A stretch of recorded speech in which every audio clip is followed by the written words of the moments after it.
Bismillahirrahmanirrahim. Assalamualaikum warahmatullahi wabarakatuh. Innal hamdalillah nahmaduhu wa nasta'inuhu wa nastaghfiruh wa na'udzu billahi min syururi anfusina wa min sayyiati a'malina. May yahdihillahu fala mudhillalah wa may yudlil fala hadiyalah. Asyhadu an la ilaha illallah wahdahu la syarikalah wa asyhadu anna Muhammadan abduhu wa rasuluh sallallahu alaihi wasallam wa ba'd. Jamaah sekalian rahimani wa rahimakumullahu jami'an. Alhamdulillah pada sore hari ini Allah Subhanahu wa taala masih memberikan kepada kita nikmat untuk kita bisa mengkaji kembali pembahasan kita dari kitab Al-Wajiz fi Fiqh Sunnati wal Kitabil Aziz li Syekh Abdul Azim Badawi hafizahullahu taala. Pada kesempatan sore hari ini kita masuk yaitu Al-A'dzar fi Tarkil Jamaah. Uzur-uzur yang dibolehkan meninggalkan sholat berjamaah. Bahkan dalam para ulama yang lain mengatakan uzur-uzur yang dibolehkan meninggalkan sholat jamaah dan sholat Jumat. Jadi apa saja yang dibolehkan untuk meninggalkan sholat jamaah, maka dibolehkan juga meninggalkan sholat Jumat. Karena sholat Jumat juga dilakukan secara berjamaah.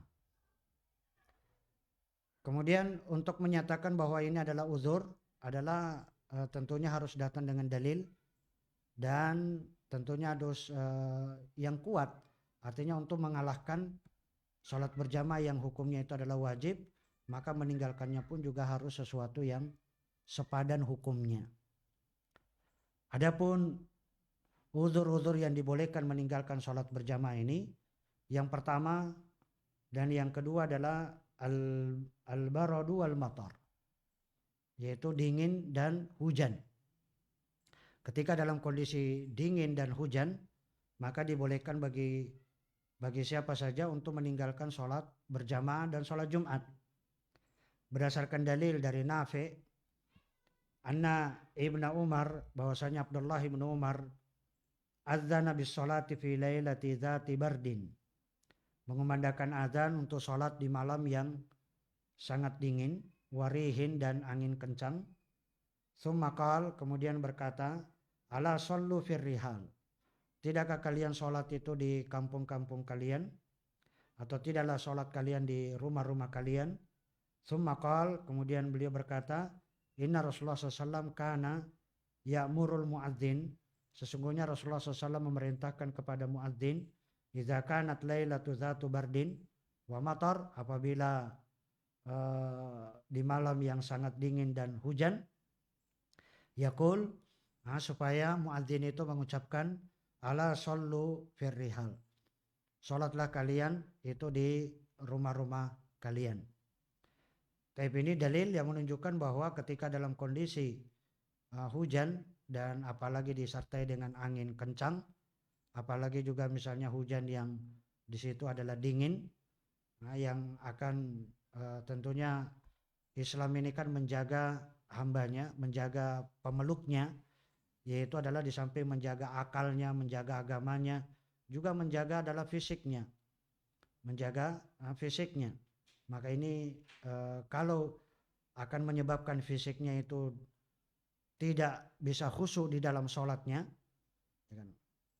Tidak bisa menyebabkan bisa khusyuk di dalam sholatnya, atau dia akan terganggu dengan pakaian yang basah dan angin kencang perjalanan, maka ini akan membuat dia tidak bisa konsentrasi di dalam sholatnya.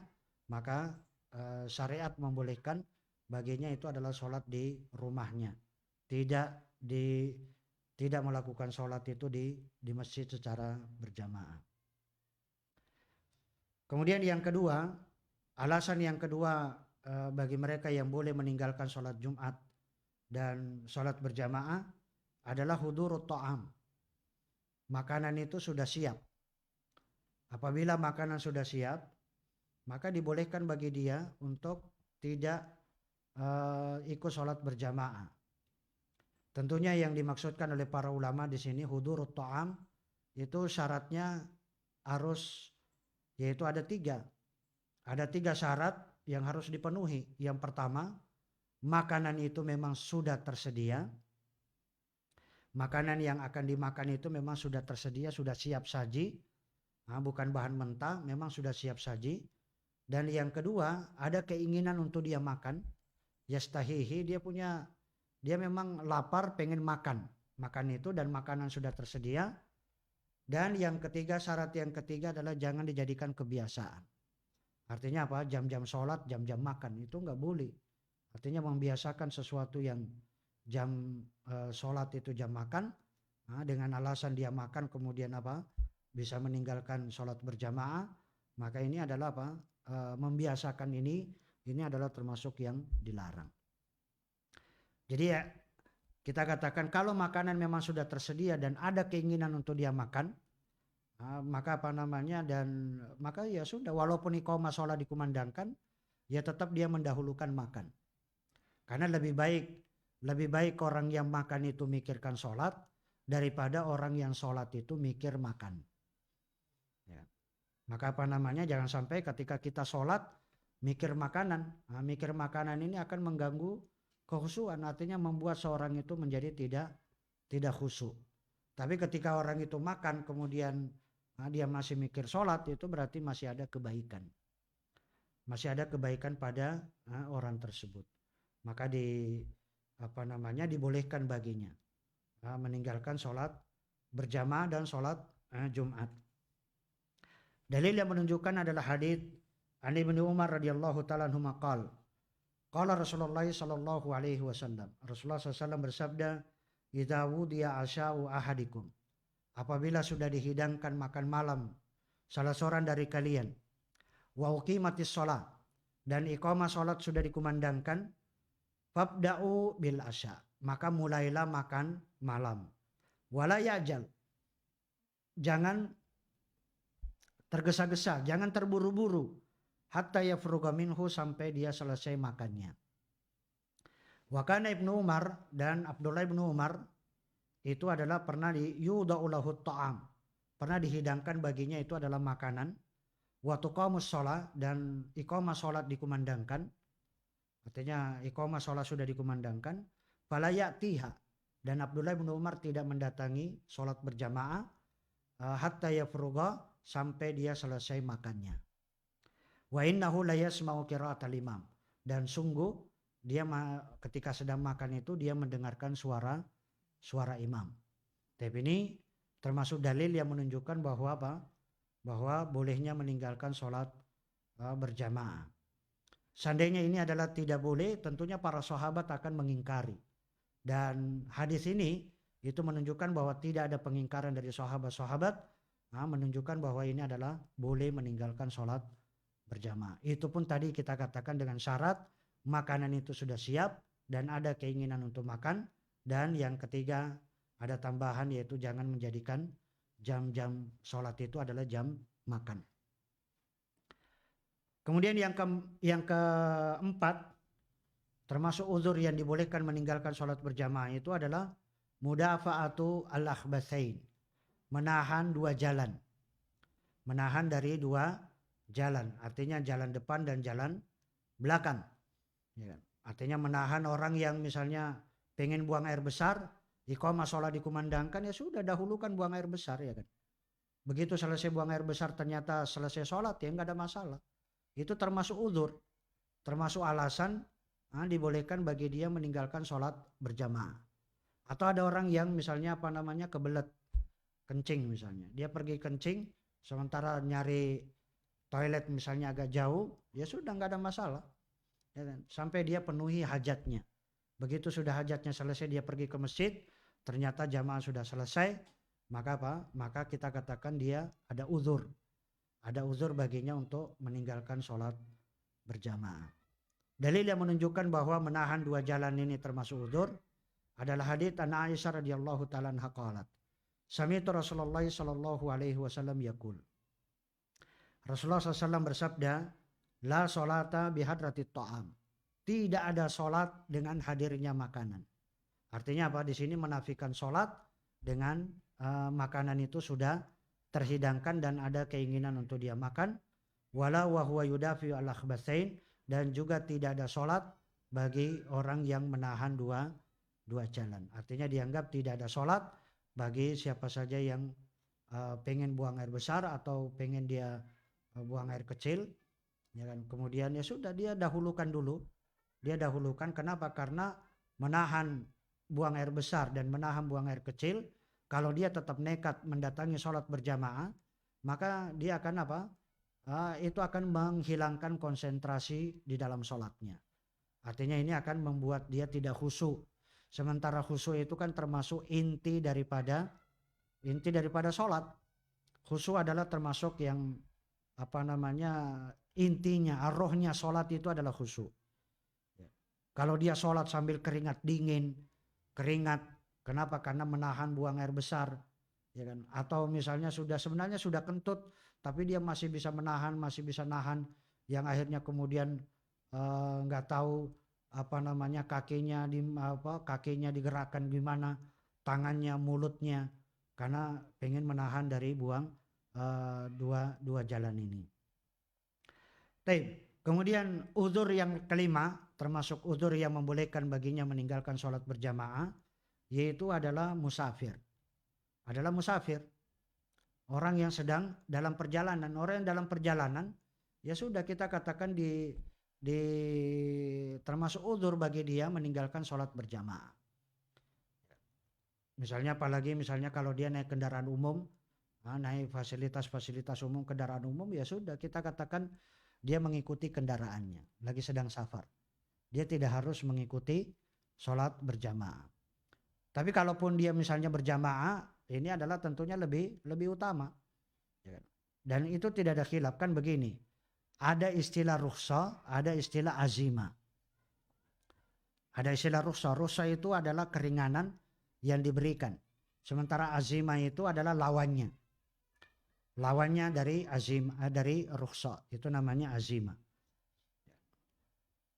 Kemudian musafir ini, ya kita katakan apa saja musafir, baik itu safar yang taat, sedang dalam perjalanan untuk dalam ketaatan, atau musafir yang dalam kemaksiatan, atau musafir dalam hal-hal yang mubah, maka dibolehkan bagi dia meninggalkan sholat berjamaah. Nah, ada beberapa hukum berkaitan dengan musafir. Di antaranya adalah yang pertama, artinya ini menunjukkan hak khusus bagi musafir, yaitu adalah al-qasar. Wal qasru, mengqasar sholat bagi musafir, wajibun alal musafir. Wal qasru alal musafir wajib. Mengqasar bagi orang musafir itu hukumnya adalah wajib. Jadi Syekh di sini, Syekh Abdul Latif Badawi mengatakan bahwa mengqasar sholat itu hukumnya adalah wajib.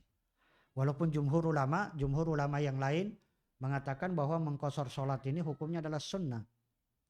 Jadi memang ada perselisihan di antara para ulama, mengqasar sholat itu apakah hukumnya wajib bagi musafir atau hukumnya adalah sunnah. Jadi sebagian dari ulama menyatakan adalah wajib, termasuk Syekh di sini dari pengarang kitab Al-Wajiz, bahwa wal qasru wajibun alal musafir. Mengqasar itu hukumnya adalah wajib bagi musafir fi dzuhri wal asri wal isya. Mengqasar itu kan artinya meringkas yang 4 rakaat itu menjadi 2, sehingga qasar itu wajib hanya pada 3 sholat, yaitu sholat duhur, sholat asar, dan sholat isya. Dalil yang menunjukkan bahwa orang musafir itu adalah mengqasar sholat adalah pertama firman Allah Subhanahu wa taala, wa idza darabtum fil ardi, apabila kalian melakukan perjalanan di muka bumi ini, falaysa alaikum junahun, maka tidak mengapa bagi kalian an taksuru minas shalah, kalian mengqasar salat, in khiftum ayyaftinakumul ladzina kafar. Ini dalil menunjukkan bahwa mengqasar salat bagi musafir itu adalah, ya kita katakan adalah wajib. Dikatakan adalah wajib. Kemudian adapun dalil dari as-sunnah yang menunjukkan wajibnya mengqasar salat ini adalah hadits an Ya'la ibnu Umayyah. An Ya'la ibnu Umayyah annahu sa'ala Umar ibn al-Khattab radhiyallahu ta'ala anhu an hadhil ayah. Umayyah pernah bertanya kepada Umar bin Khattab radhiyallahu taala anhu tentang ayat ini, yaitu wa idza darabtum fil ardi falaysa 'alaikum junahun an taksuru minas shalah in khiftum ayyaftinakumul ladzina kafaru. Maka apa kata Umar? In khiftum ayyaftinakumul ladzina kafaru adalah apa? Jika kalian khawatir akan diperangi oleh orang-orang kafir, maka apa? Kata Umar, faqad aminan nas. Padahal saat itu adalah orang-orang sudah aman. Orang-orang pada sudah aman. Faqala Umar, kemudian Umar berkata, ajibtu mimma ajibta. Saya heran dari apa-apa yang kau herankan juga. Fasa'altu Rasulullah SAW mendali. Saya pernah juga menanyakan kepada Rasulullah SAW tentang hal ini. Faqal, kemudian Nabi SAW menjawab, mengqashar sholat itu adalah apa? Mengqashar sholat itu adalah sodaqotun tasaddaqallahu biha. Itu adalah sodaqah yang Allah Subhanahu wa taala bersodakoh dengannya. Jadi Allah Subhanahu wa taala kan mewajibkan bagi kita itu 4 rakaat. Tapi Allah ingin bersodakoh kepada hambanya ini dengan apa? Dengan hamba itu hanya diperintahkan mengerjakan sholat 2 rakaat. Hanya diperintahkan, dan itu adalah sodakoh. Dan apa kata Nabi SAW? Sodakotun tasaddaqallahu biha alaikum. Yang artinya sodakoh untuk kalian. Faqbalu sodaqatahu. Maka terimalah sodakoh dari Allah Subhanahu wa ta'ala. Ini juga dalil yang menunjukkan al-amru yaqtadi al-wujub. Bahwa perintah mengqashar sholat itu hukumnya adalah wajib. Adapun dalil yang kedua dari as-sunnah yang menunjukkan wajibnya mengqashar sholat adalah hadits Ani bin Abbasin. Ani bin Abbasin radhiyallahu ta'ala anhu maqal. Farada Rasulullah SAW faradallahu as-salata ala lisani nabiyyikum sallallahu alaihi wasallam. Allah Subhanahu wa taala telah mewajibkan salat ala lisani nabiyyikum sallallahu alaihi wasallam. Berdasarkan lisan dari nabi kalian sallallahu alaihi wasallam fil hadari arba'an. Untuk salat yang mukim itu adalah 4 rakaat. Wa fis safar, dan untuk yang musafir, untuk yang safar adalah apa? Rakataini, adalah 2 rakaat. Wal fil khaufi, dan ketika sholat dalam kondisi perang, rakaatan, adalah 1 rakaat. Tapi ini dalil yang menunjukkan juga bahwa apa? Mengqashar sholat itu hukumnya adalah wajib. Kenapa? Karena Allah Nabi SAW menetapkan untuk yang mukim 4, yang musafir itu 2, dan yang sedang dalam perang yaitu adalah apa? Cukup 1 rakaat. Kemudian dalil yang ketiga yang menunjukkan bahwa mengqashar sholat itu hukumnya adalah wajib. Hadits An Umar bin Khattab radhiyallahu taala anhu maqal, sholatus safari rakaatani. Bahwa sholatnya musafir itu adalah 2 rakaat. Artinya apa? Dengan tegas mengatakan bahwa sholatnya musafir adalah 2 rakaat. Wa sholatul jum'ah rakaatan. Sholat Jumat juga 2 rakaat. Artinya apa namanya? Sholat Jumat sebagaimana sholat musafir itu sebagaimana sholat Jumat. Kalau orang sholat Jumat 4 rakaat maka itu tidak sah sholatnya. Makanya apa namanya? Sholat musafir itu adalah 2 rakaat. Dan sholat Jumat juga adalah 2 rakaat. Wal fitru wal adha rakaatan. Sholat Idul Fitri, Idul Adha itu sama, 2 rakaat juga. Kalau ada orang sholat Idul Fitri 4 rakaat, maka itu tidak sah sholatnya.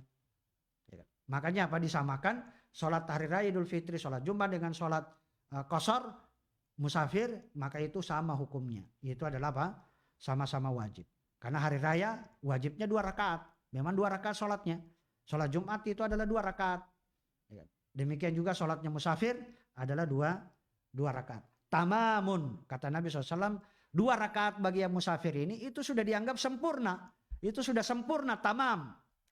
Ghaira qasrin, itu bukan mengqashar. Bukan mengqashar. Jadi musafir yang sholat 2 rakaat itu dianggap sholatnya itu sudah sempurna, bukan qashar.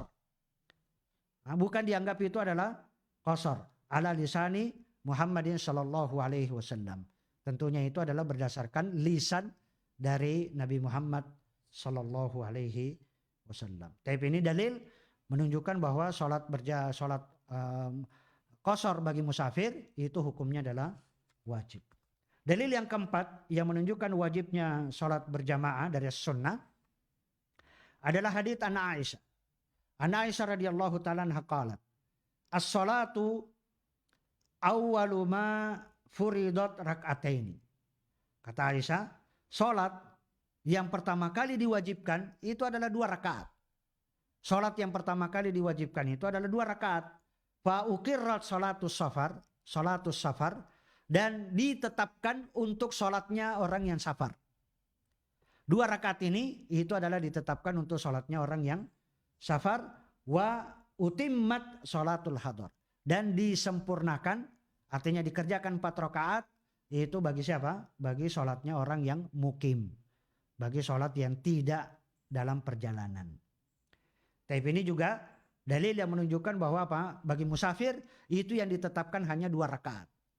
Jadi kalau ada orang yang safar kok mengerjakan 4 rakaat, maka apa? Maka dianggap telah membuat satu aturan sholat yang itu tidak ditetapkan oleh Allah Subhanahu wa taala dan tidak ditetapkan oleh Rasulnya Shallallahu Alaihi Wasallam.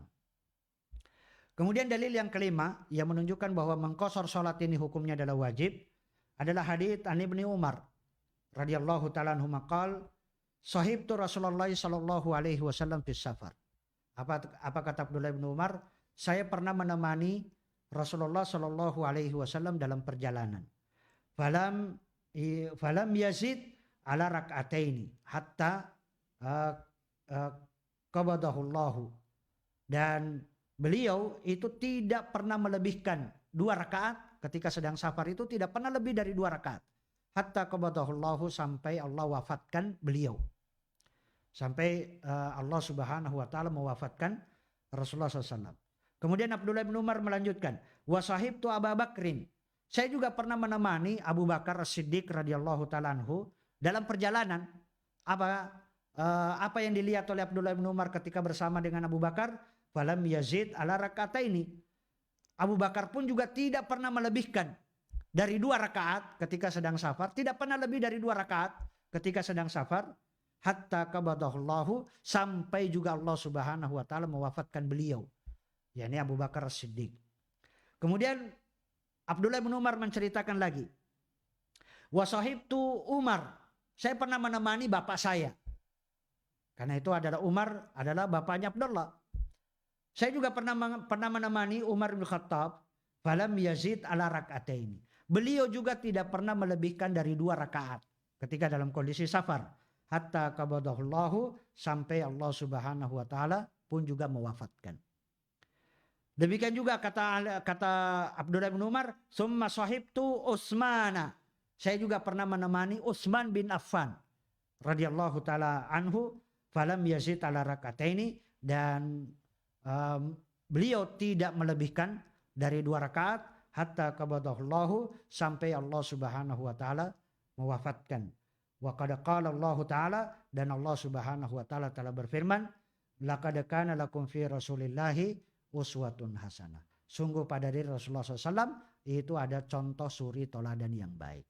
Artinya apa? Kalau kalian pengen mencontoh suri toladan yang terbaik, adalah Rasulullah SAW, Abu Bakar, Umar, Utsman. Mereka adalah orang-orang pilihan, orang-orang yang terbaik, dan mereka semuanya tidak pernah melebihkan ketika sedang safar itu lebih dari 2 rakaat. Artinya tidak ada satupun riwayat bahwa mereka itu adalah apa? Sholatnya itu secara sempurna itu nggak ada. Sampai mereka wafat itu mereka apa? Ketika safar mereka adalah mengerjakan 2 rakaat. Tapi ini dijadikan dalil bahwa qasar bagi musafir itu adalah hukumnya adalah wajib. Artinya apa? Kalau ada orang musafir tidak. Nah, cuma yang jadi pertanyaan begini. Kalau ada orang musafir sempurna, dia mengerjakan 4 rakaat, apakah kita katakan dia sah sholatnya atau tidak? Ini juga masalah khilaf di antara para ulama. Karena ada yang mengatakan apa? Ada yang mengatakan tidak sah sholatnya orang musafir 4 rakaat. Kenapa? Karena dia telah mengerjakan amalan yang tidak pernah dicontohkan, tidak ada syariatnya, tidak ada tuntunannya. Bagi musafir kok sholatnya 4 rakaat itu dianggap tidak ada tuntunannya. Jadi mengerjakan sesuatu yang tidak ada contohnya, tidak ada amal, tidak ada dalilnya, maka amalan itu sudah pasti tertolak. Artinya dianggap itu sholatnya itu tidak sah.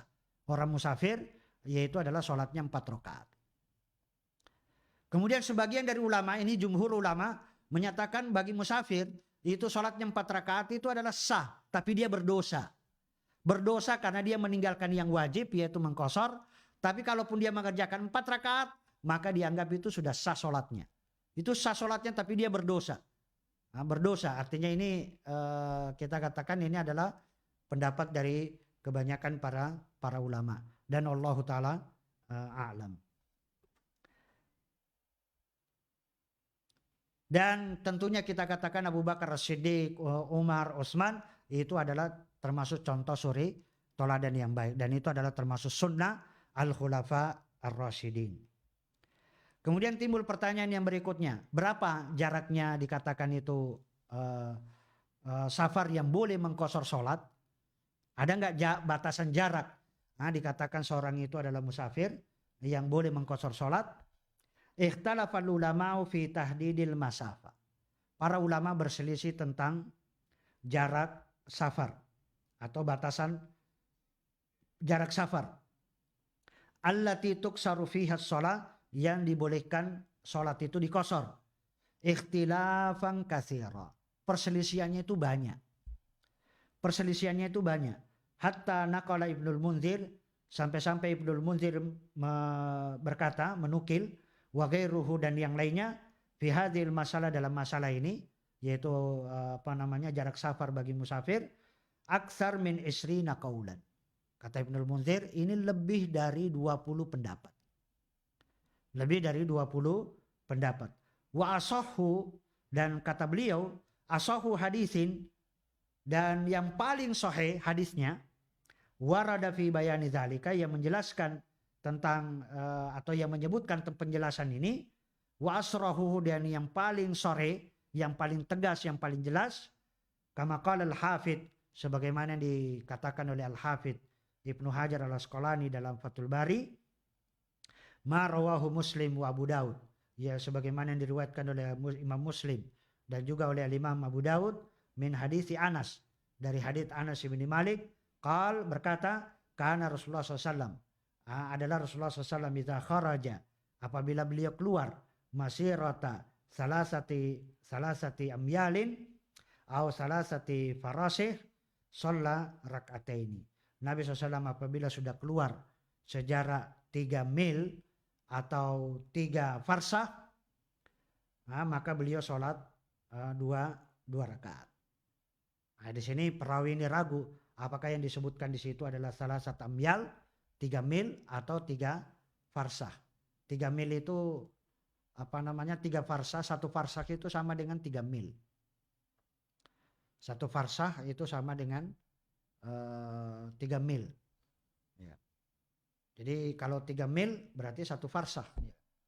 Nah di sini, perawi ini ragu apakah yang disebutkan waktu itu adalah 3 mil atau 3 farsah. Artinya 3 farsah ini lupa. Karena ini ada yang meriwayatkan hadis ini.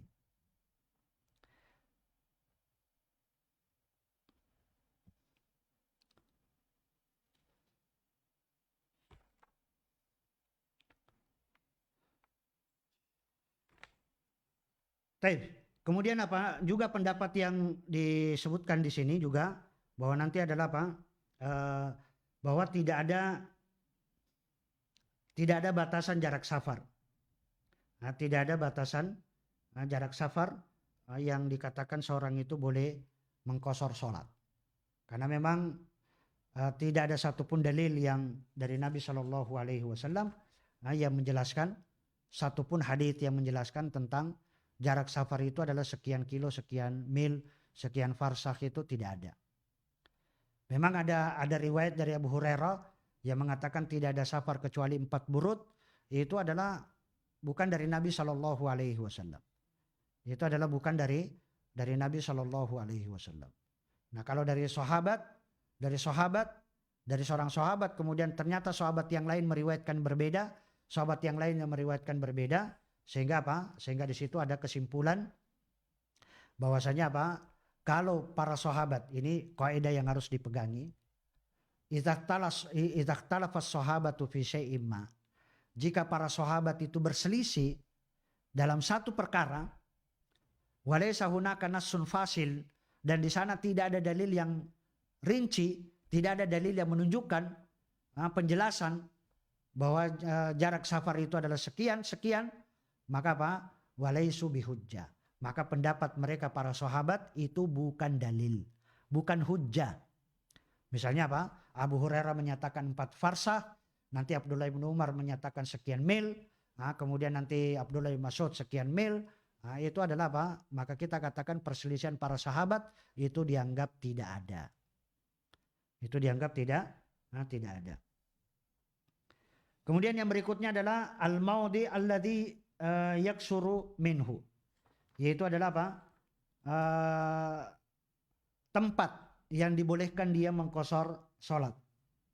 Zahaba jumhurul ulama. Jumhurul ulama berpendapat ila anna kasras salati, bahwasanya mengqashar salat itu yusra'u bi mufaraqatil hadar. Yaitu ketika berpisah tempat tinggalnya, ketika sudah meninggalkan tempat tinggal. Wal khurud minal balad, dan dia sudah keluar dari negerinya. Wa anna dzalika syartun, dan ini adalah termasuk syarat. Wala yutimmu, dan tidaklah sempurna hatta yadkhula awwala buyutiha, sampai dia masuk pertama kali di rumahnya. Artinya apa? Safar itu ketika dia mulai keluar dari rumahnya sampai kemudian dia masuk ke dalam rumahnya kembali. Jadi ketika dia sudah keluar sampai kemudian dia masuk, maka selama itu adalah terhitung safar. Qala Ibnul Munzir, dan Ibnul Munzir berkata, anna Nabiya sallallahu alaihi wasallam, bahwasanya Nabi sallallahu alaihi wasallam qasara fi safarin min asfari, bahwa Nabi SAW pernah mengqashar salat dalam perjalanannya, dalam safarnya, illa ba'da khurujihi minal Madinah, setelah beliau keluar dari kota Madinah. Begitu sudah keluar dari kota Madinah, beliau kemudian apa? Beliau sudah mengqashar salat. Sehingga para ulama juga mengatakan begini, begitu orang sudah keluar dari rumahnya, sebenarnya keluar dari rumahnya itu sudah terhitung safar. Misalnya begini, dia misalnya perjalanan safarnya itu jam 1 siang. Ya, bisnya atau keretanya atau pesawatnya misalnya jam 1 siang. Sementara dari rumahnya misalnya ke stasiun atau ke terminal atau ke bandara, itu mungkin dia bisa mencapai. Nah, dia tidak bisa kalau dia sholat di masjidnya, maka dia tidak akan bisa kemudian bisa sampai di bandara atau di terminal atau di stasiun. Akhirnya keluarlah dari rumahnya. Begitu sampai di stasiun atau di bandara atau di terminal, kemudian itu sudah terhitung safar. Ketika dia sholat di bandara atau di stasiun atau di terminal, itu sudah dia qashar. Sudah terhitung dia qashar. Nah, kemudian dia mengqashar, kemudian itu sudah terhitung safar. Sampai kemudian dia kembali ke rumahnya. Begitu misalnya pesawatnya kembali lagi, di bandara dia boleh lagi mengqashar, padahal sudah sampai di bandara. Tapi dia belum sampai masuk ke dalam rumahnya, maka maka kita katakan dia sudah dibolehkan dia. Artinya qashar itu, safar itu terhitung dari sejak dia pergi sampai kemudian dia kembali. Karena Nabi SAW tidaklah beliau qashar kecuali begitu sudah keluar dari Madinah. Wa qala Anas, kemudian Anas bin Malik berkata, Shallaitu dhuhra ma Nabi SAW bil Madinah. Saya pernah sholat duhur bersama Nabi SAW di kota Madinah, arba'an. Itu 4 rakaat ketika masih di masjid. Karena itu belum safar. Wa bizil Hulaifa rakataini. Tapi ketika sudah berada di Dzul Hulaifa atau sekarang dikenal dengan Bir Ali, maka baru beliau sholat 2 rakaat. Tapi ini adalah kita katakan kapan terhitung adalah pendapat yang paling kuat adalah ketika sudah keluar dari rumahnya sampai dia kembali ke rumahnya.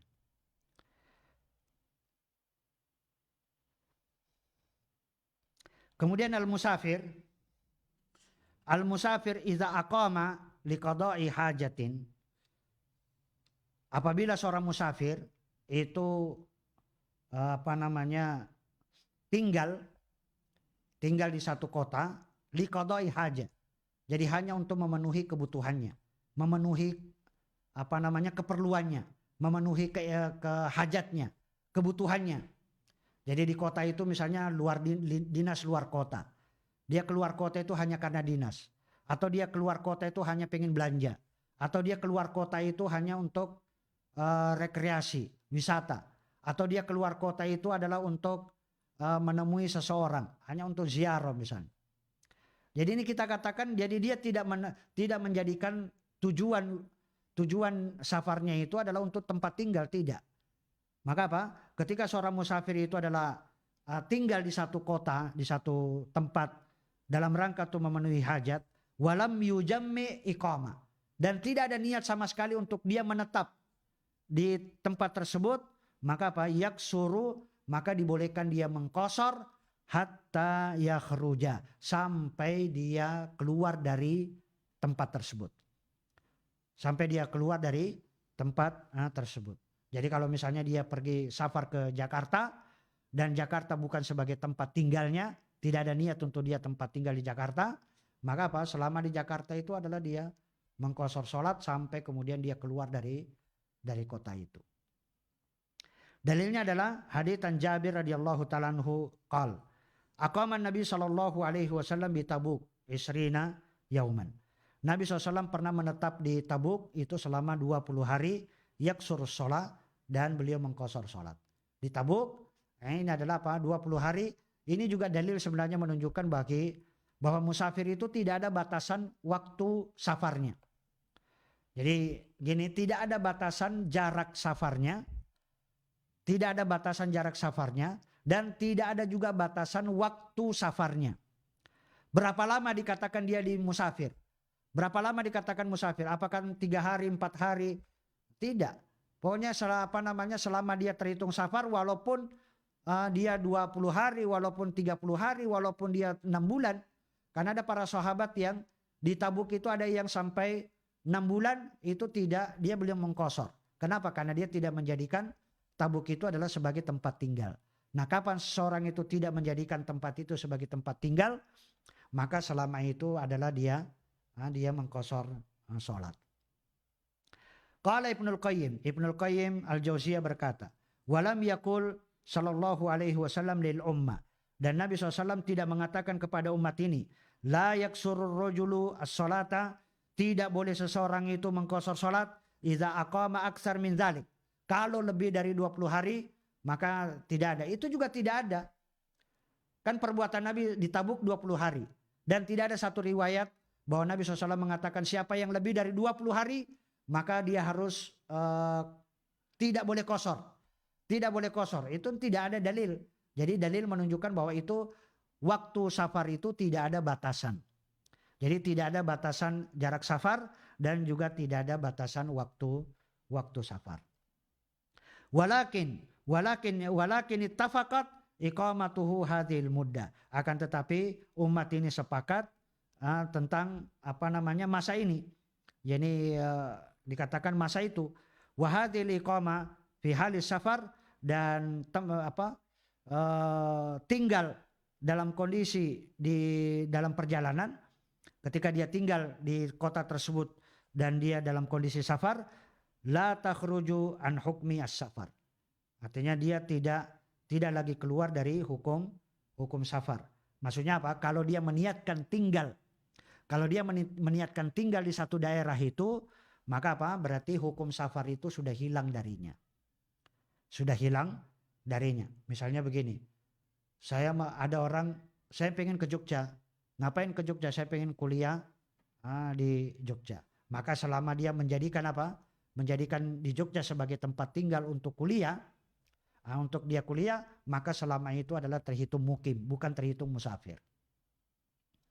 Bukan dia terhitung safar. Kenapa? Karena dia sudah menetapkan tinggal. Kenapa? Karena tinggal di Jogja kuliah, orang sudah tahu kalau S1 itu adalah sekian tahun. Ya kan?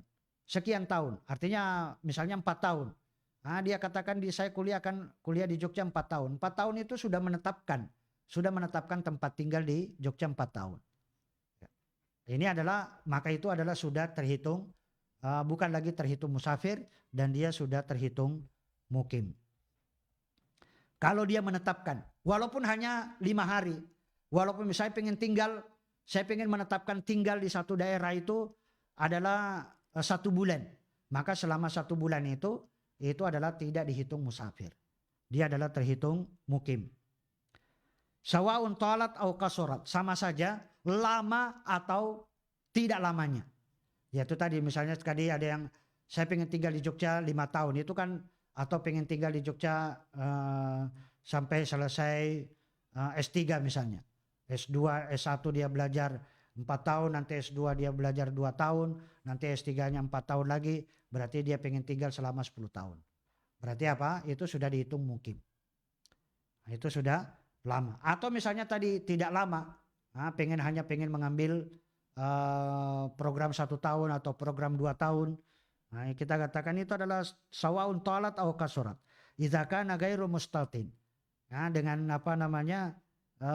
Dengan syarat dia tidak, ya kita katakan dia memang bukan penduduk, dia memang bukan penduduk asli.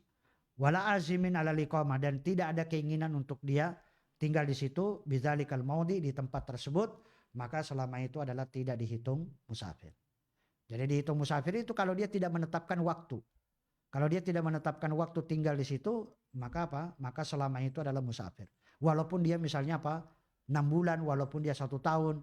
Kalau dia tidak menjadikan, saya pengen tinggal di Jogja. Berapa lama? Nggak tahu. Maka selama dia tidak menetapkan waktu untuk tinggal, maka selama itu adalah dia terhitung musafir. Selama itu adalah terhitung musafir. Fa'in azama liqama. Tapi kalau dia meniatkan untuk tinggal, atamma, maka dia harus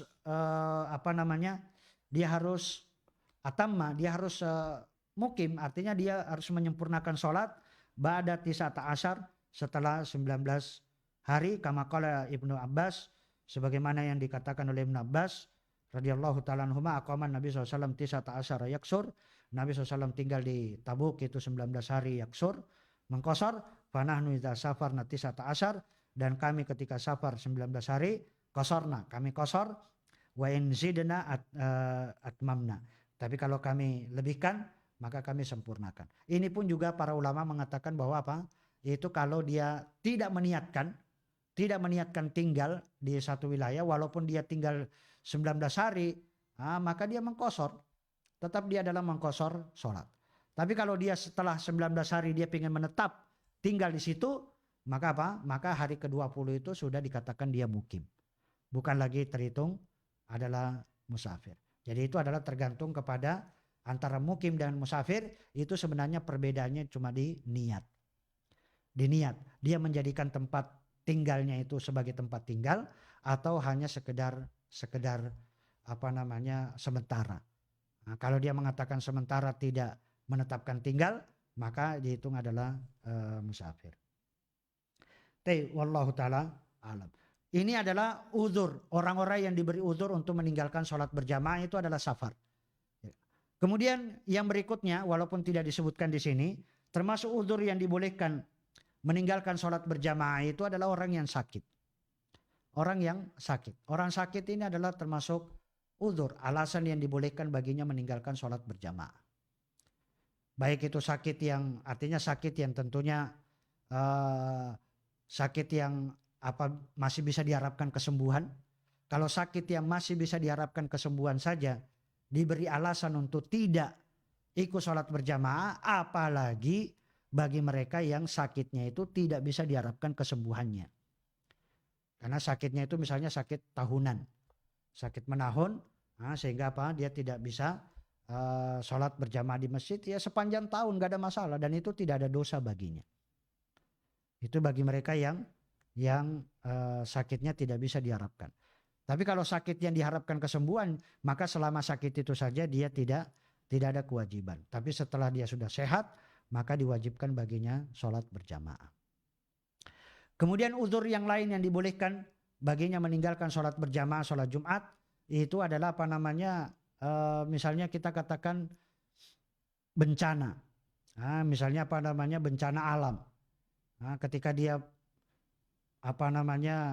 banjir, ada banjir atau ada angin topan, angin puting beliung, kemudian ada tsunami atau ada bencana alam likuifaksi atau misalnya tanah longsor atau yang sehingga menghalangi dia tidak bisa ikut sholat berjamaah di masjid, maka ya kita katakan adalah ya ini termasuk uzur, termasuk alasan yang membolehkan baginya meninggalkan sholat berjamaah.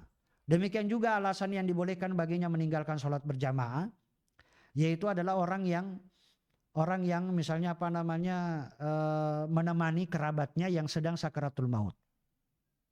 Ketika ada kerabatnya yang sedang sakaratul maut, ya kan. Kalau saya pergi ke masjid, nanti kerabatnya ini meninggal dunia dan dia belum sempat mentalkin. Belum sempat dia mentalkin dengan kalimat syahadat la ilaha illallah. Maka ya kita katakan uzur bagi dia meninggalkan sholat berjamaah. Demikian juga misalnya para dokter yang mau operasi misalnya jam 2 sampai jam 6 sore. Dari jam 2 sampai jam 6 sore. Maka ya kita katakan dia tidak ada kewajiban baginya dia sholat berjamaah.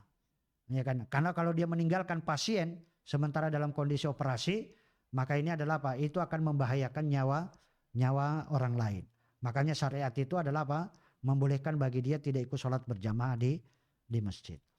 Demikian juga misalnya bagi yang misalnya orang yang khawatir terhadap dirinya sendiri.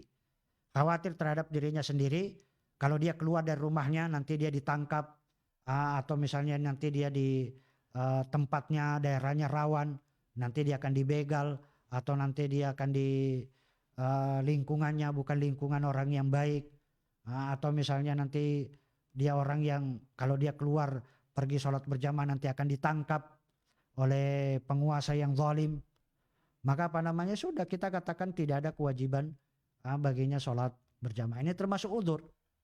Demikian juga termasuk uzur bagi yang sholat berjamaah ini adalah kalau ada yang tanya, termasuk uzur adalah orang yang ketika makan makanan yang berbau, yang kalau itu baunya itu akan mengganggu orang nanti sholat berjamaah di masjid. Seperti makan bawang, bawang, berambang. Tentunya makan bawang, berambang ini yang mentah. Kalau dia makan mentah, itu nanti akan keluar orang yang terbiasa makan bawang mentah, berambang mentah. Maka itu baunya itu bukan bau dari mulut, tidak. Tetapi baunya itu nanti itu nanti keluar dari keringat. Dari keringat ini akan bau yang tidak sedap. Itu orang yang makan bawang mentah atau berambang mentah. Tapi kalau bawang dan berambang ini yang dimasak, maka para ulama menyatakan itu tidak menimbulkan bau. Tidak menimbulkan bau. Maka yang kalau malaikat saja itu akan terganggu dengan bau yang tidak sedap di masjid, maka mimbabi aula, tentunya lebih utama lagi adalah orang-orang jamaah. Kalau malaikat saja tidak suka dengan bau yang tidak sedap, apalagi manusia, ini termasuk alasan yang dibolehkan bagi dia meninggalkan sholat berjamaah. Kalau ada yang tanya lagi, kalau imamnya cepat bacaan Qur'annya, cepat, atau dia cepatnya itu tidak khusyuk, atau kita katakan imamnya orang belum ruku, kita baru mau ruku, ternyata imamnya sudah berdiri. Kita baru mau berdiri, ternyata imamnya sudah sujud. Begitu kita mau sujud, ternyata imamnya sudah duduk. Artinya imamnya terlalu cepat sholatnya. Boleh nggak? Boleh nggak kita tidak ikut sholat berjamaah di masjid ini? Di masjid ini, maka para ulama menyatakan kalau tidak ada masjid yang lain, kecuali hanya masjid ini yang dilakukan berjamaah, maka tidak boleh kita meninggalkan.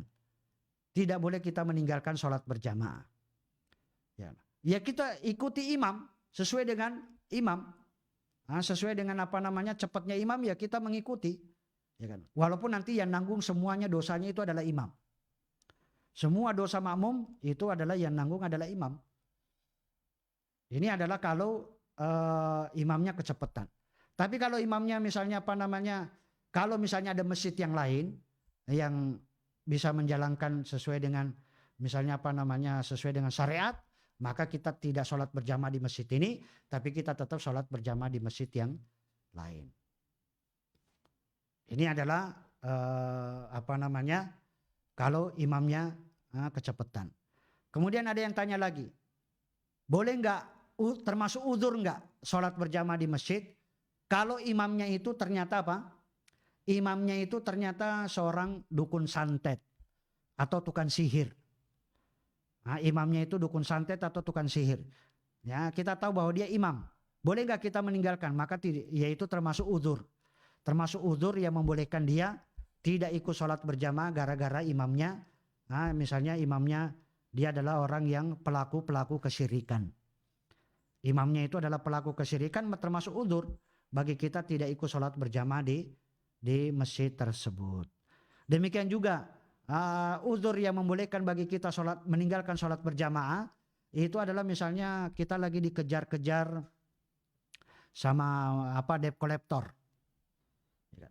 Debt collector dia ngejar-ngejar kita terus, sementara kita tidak punya uang untuk melunasi, membayar. Maka boleh nggak? Nah, para ulama menyatakan termasuk boleh. Termasuk alasan yang membolehkan bagi dia tidak ikut sholat berjamaah di masjid. Karena dia kekhawatiran kalau dia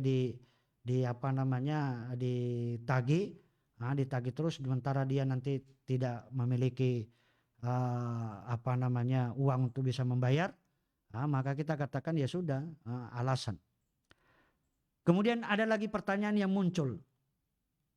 Boleh nggak kita termasuk uzur nggak meninggalkan sholat berjamaah, misalnya imamnya itu suka mabuk, imamnya mabuan, atau mohon maaf perokok berat, atau misalnya imamnya penjudi,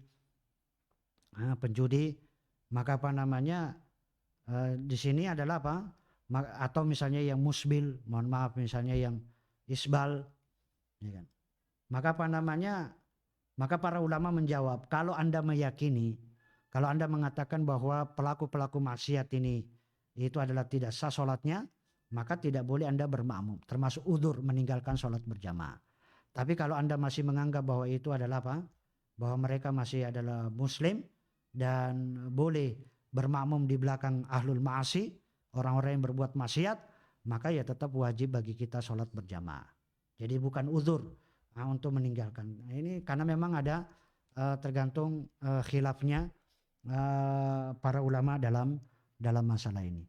Wallahu taala alam. Saya kira itu yang berkaitan dengan uzur-uzur yang membolehkan baginya meninggalkan sholat berjamaah. Aqulu qouli hadza astaghfirullah li wa lakum. Assalamualaikum warahmatullahi wabarakatuh.